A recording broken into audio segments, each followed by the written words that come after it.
everyone, I am up in the plant area and we are going to do a fun holiday craft today with some pressed flowers from the garden, I think both this year and last year actually.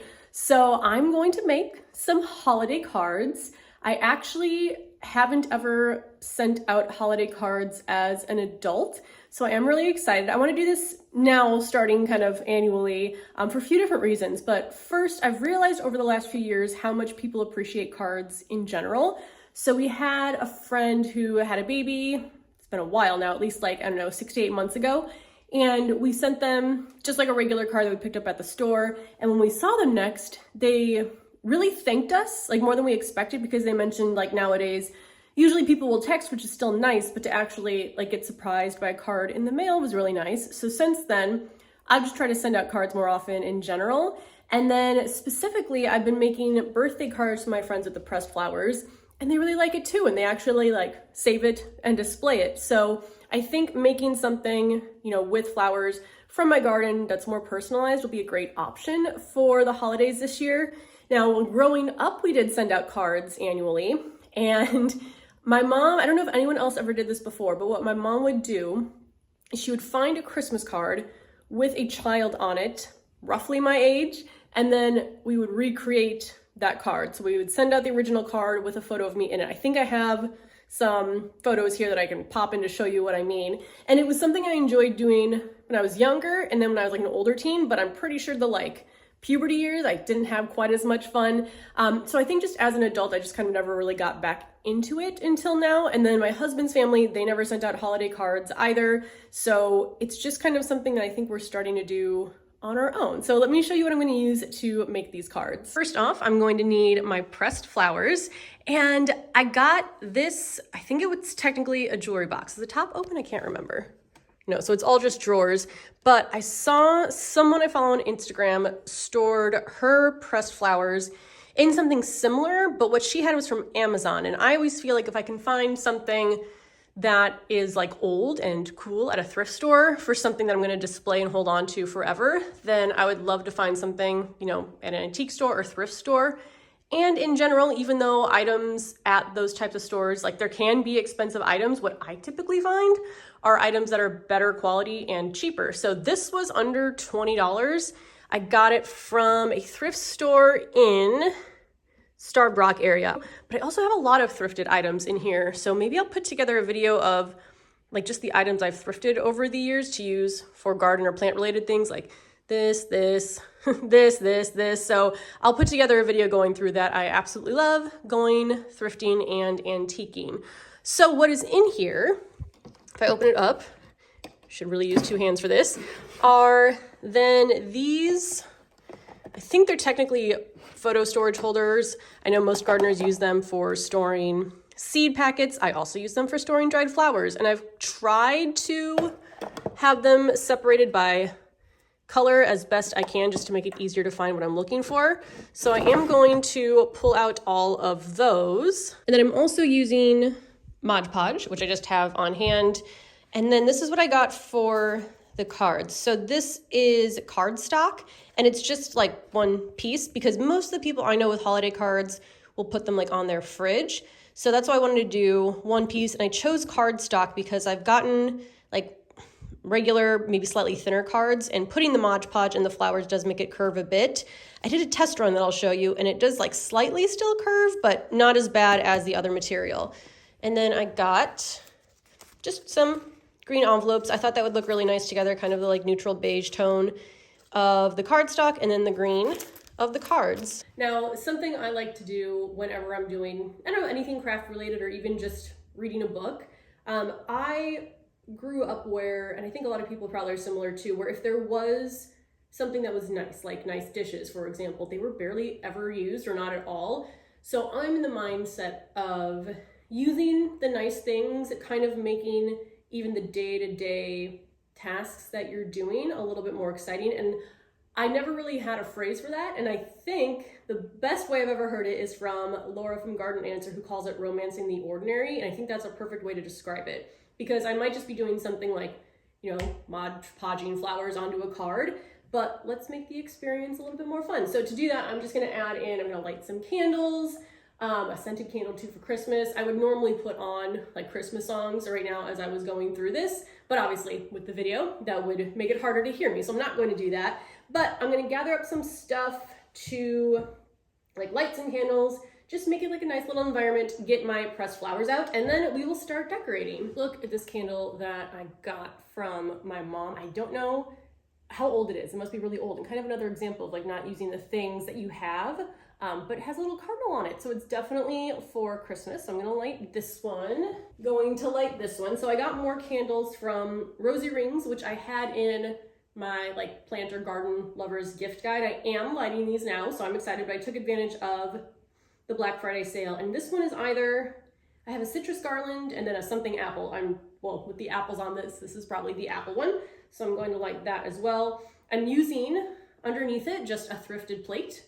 That was something, again, I saw on Instagram. And with the price of plastic saucers, I think this actually came out to cheaper because a plastic saucer can still be like $4 or $5, which seems a lot to me, but this I think was also like $4 for the group of plates that I got. So we'll light that too. I also want to light this. So I have a video showing how I make these pressed flower lanterns. I will link that below. I made some for my garden party back in August. And then I just made a couple more that are more like Christmassy colors. So this is just using the red and the green leaves. So yeah, I think that just creates a nice little ambiance. Now, as far as the flowers I have, so this one here are all of my like blue and purple flowers.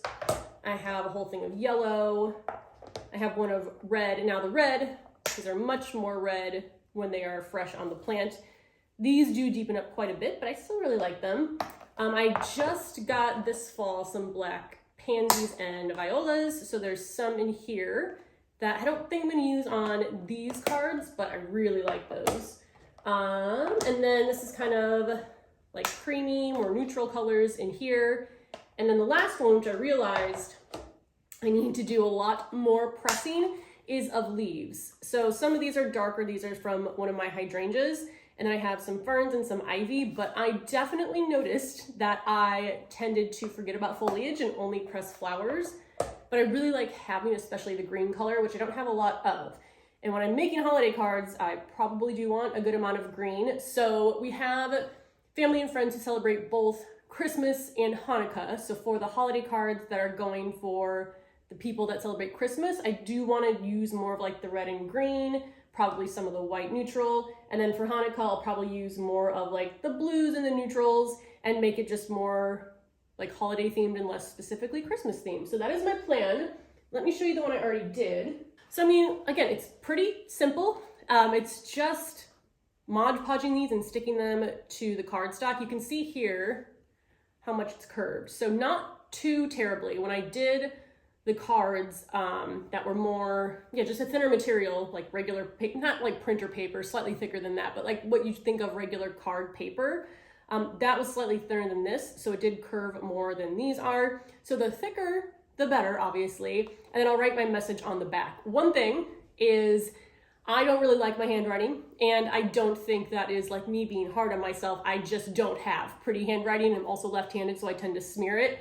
So I do wish my handwriting looked better. If it did, I would probably also write something on the front of the card, but I'll just put my message on the back after they all dry. I did, though, sign up for a calligraphy course. It was, I think, $150, but you got all of the equipment. It's probably not the right word for it. All the supplies for the class as well, just from calligraphy.org. And I'm planning to do that once my horticulture class is over, which is just like a week or two, which is crazy. So the downtime between the 2 semesters, I'm gonna take that class. It's all self-paced online. So I just log in whenever I'm ready and go through the exercises. But what is cool is it does seem like you can submit your exercises as well, and then they'll go through those with you and like review it and let you know areas of improvement. So I think that'll be fun. And then I can use that to actually like, hopefully it looks a little bit better than my own handwriting. But yeah, so this one is going to go to someone. And then I probably am gonna make maybe about 10, I'd say, that I'm going to send out. So let's go ahead and start making these. So first off, I have laid down a towel just so I try to avoid getting Mod Podge on the table. No, I am not a person who's like totally delicate with their items. Like I do imagine this table is probably going to get like scratched and worn over time, but I'm not, trying to do that any sooner than necessary. So laying this down, I just start with one of the cards, and then let's make more of a Christmassy one with this. So I'm going to use more of the greens and reds. And I just like to, I'm probably not going to use the darker color leaves. I think I'm going to use more of the green leaves. But I just like to lay it out first, get an idea of what I want it to look like, and then I'll Mod Podge everything into place. So I think this one would look nice with a fern. More like centered like that, maybe more up. And then maybe something like that. I am going more simplistic with these. I just think that's kind of what I'm feeling right now. I did make some cards for my friends that were like covered in flowers, but this one I just wanted to be a little bit more simple. And when I'm making more than just like one birthday card at a time, some of them I have a lot of. Like I have a lot of the red, but I don't have a lot of the green, and I don't have a lot of like the white flowers or the black flowers. So I don't have as much that I would want to put them all in one card and then not be able to make as many cards. So now, since I like this, I'm just going to open the Mod Podge. And you know what, let me get on the other side because I'm left-handed, so I don't want to block the camera view. Pull up my sleeves. And let's go ahead and Mod Podge this down. So I do the first layer first, which is going to be the fern. And in this case, I am going to cover the whole thing eventually with Mod Podge as like a layer. And since that is a larger leaf, I'm just going to kind of swipe right now instead of like painting it on the leaf just to get it stuck and in position. And then I'll add any Mod Podge that I need to stick like individual pieces of the leaf now. So I think it's probably good coverage. Let's put this here-ish. And I'm just tapping down on the leaves. I'm trying not to crinkle them, but sometimes that happens, and I am not a professional pressed flower card creator, so I'm not going to, be too hard on myself if it's not perfect. Also, what I've realized, I'm much harder on myself than anyone who has ever received one of these is. Like when my friends get their birthday cards, no one's like, you know what, this petal, it's a little bit folded over. I'm gonna need you to take your card back. So I just have to remember that it doesn't have to be perfect for it to still be enjoyed by people. Same thing with the like giveaway bouquets that I did, which someone else called sidewalk bouquets. And I was like, that's a much better name. So I might start calling them that. Like they don't have to be beautiful. Someone can just get a bunch of flowers and still be really happy about it. Anyway, back to this. So see how this leaf is sticking up here? I'm just gonna go under and then with the paintbrush also push it down and be very, very delicate. Some of these flowers are more, or flowers and leaves are more delicate than others. So just go in with a light hand. And I'm just using a regular paintbrush, nothing special about it. But I want everything like stuck down underneath the leaf and then also a layer over, and I'll probably add another layer. It's when you start adding more of the layers that it's more likely like the card will curve, but again, I'm not going for perfection here. Now I know it probably looks, you can see some of the white on the card here, but it all does dry clear. So you won't see that after it's dry. So now I'm just gonna add a layer over here where the flower is gonna go. And it also dries pretty quickly, like within a few hours. And I think I want to orient it. Well, let's see, which way do I like it oriented better? Maybe we'll do this way. And just tapping down. Now with the pansies here, like this petal sits on top of another petal, so that's not touching the card. So I'll just slightly put some of the Mod Podge there. Press the petal down, do another layer on top. So I'll do that with any of the petals that are kind of sitting or resting on top of another. And like I said, like if a petal tears, that's fine. I mean, as long as it's not like the whole petal rips in half, don't be too hard on yourself. People are really going to appreciate, especially handmade items too. I was listening to a podcast. I forget what exactly it was, but they mentioned how like their neighbor had helped them out and they brought them baskets of things grown from their garden. I don't know if it was like canned food or was it fresh vegetables, but the reaction they got from something that was so personal, like you put a lot of effort into that, into your garden, that the neighbor really, really liked it. So I think handmade items are definitely appreciated. So now I have everything kind of layered where the flowers are, but because there's gonna be a sheen once this Mod Podge dries, I don't want just like a sheen on that part and not on the rest. So I'm just adding a layer to everything else. And sometimes you can see like the strokes once it dries, but again, I'm not going for perfection, but I will kind of try to make the strokes go in a similar direction. And then just smoothing some of that out. So I think this one's good for now. I'm gonna let it dry. Actually, I see something popping up here. Let's get some Mod Podge under and wipe over. If I see anything pop up on this after it dries, I'll just add another layer. So we'll add this to the dry section. All right, next let's do some, maybe with the blue flowers. So I already did want the blue flowers and like the purple hydrangea leaves, which I really like. And it's not like I'm trying to make everything different, but I want to try something just a little bit unique. Oh, similar to what I talked about before about perfection. Even if some of the flowers have blemishes like that, I'm still going to use them. Again, I don't think anyone's going to look at this and say, hey, that flower petal has some brown on it. How dare you send me this card? And then what else can I layer with this? Could do some of these tiny flowers. Yeah, something like that might look nice. Let me see. I don't think I'm going to use any grain because, again, don't have a ton of that. No, I think I'm just going to go with the two different like variations of the blue flowers. So I'm going to do the larger ones first. I don't know if I'm really going to have any flowers overlap each other. I think I'm just going to put more flowers overall on the card. Again, just adding Mod Podge to the card first, then just figuring out the orientation I want and pressing that down. I'm going to do that for all of these flowers first, and then I will worry about gluing the petals down. See, this one's trying to get folded on me, so let me pull that up and stretch it out.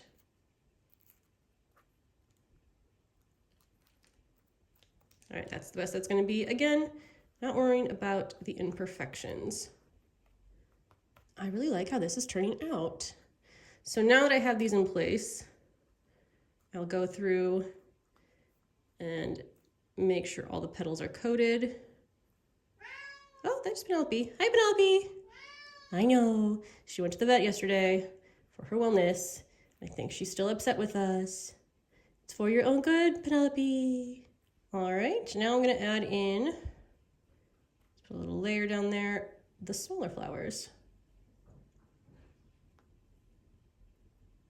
I do find that smaller flowers are obviously, I don't know, they take more time to like harvest and press than larger ones, but I do like having a size variation. As you can see, the petal did rip off of that one, but again, I'm just gonna go with it. I think that's still fine. Let's add some more in this top corner. And then I think, because I put so many flowers on this one, all the areas probably do have good Mod Podge coverage. So there's that one. So I'm just gonna keep working through the rest of the cards. Like I said, I think I'm gonna make about 10 total today. We'll probably need more, but I don't know if I have enough time in my schedule right now to finish all of them. So I'll do some more later if I want to, but let me do the ones I'm gonna do today. Let me pet Penelope for a little bit. Then I'll show you them kind of once they're more dry and clear, and then how I plan to like put them in the envelopes. I'm gonna add a flower to that as well. So yeah, and this isn't something, because sometimes I feel like I see so much online that is so professional and so well done that the things that I feel like are a bit simpler to do, it's almost like, is it even worth sharing? But I think it is, because I get a lot of great ideas, like the dried flower lanterns. I saw someone do that on Instagram, and it's not something that requires a lot of skill. I mean, maybe it does, but it's like something that's accessible to everybody. So that's why I want to share this, because I think it's a really fun way. And like I said, people seem to like both cards in general, and especially things that are handmade. So let me finish making these cards and then I'll show you them. Okay, here's what we have so far. So I really did like incorporating the ferns. I just don't have enough. But again, I do like the simplicity of like just a couple flowers on a card. I also have some more like bunched more together, some with the hydrangea leaves. And then this one over here was actually the most chaotic. But I think it is one of my most favorites because I like how the flowers are bunched together here, but I kept like ripping petals, which is why I kept adding flowers on top of where I ripped the petals. So I don't know, we'll see how this looks when it's dry, but let me show you what I plan to do with the envelope. All right, so once I put a card in here, I plan to like seal as normal and then just use one flower and more Mod Podge to stick it down like that. Now I did do this last winter when I sent I think I sent free passes to the Chicago Botanic Garden that I got, and the people who received it, the flowers were definitely kind of torn more on some of them than others, but I still think it's, you know, nice to hope that it gets there in one piece and looks a little pretty for anyone who's opening the card. So that's today's project. I do find crafts like this really fun and relaxing, so I'm looking forward to making some more and then getting these sent out hopefully soon because it's already early December, so I want to get these in the mail. But yeah, that's going to be everything for today. Really easy, really simple. Just press some flowers from your garden. I'll also link down below the flower presser I use is just from Amazon, but I think I might make one for myself. We'll see, because I could use one that's a little bit larger. But that'll be linked down below. If you have any questions, let me know and I'll see you in the next video. Bye.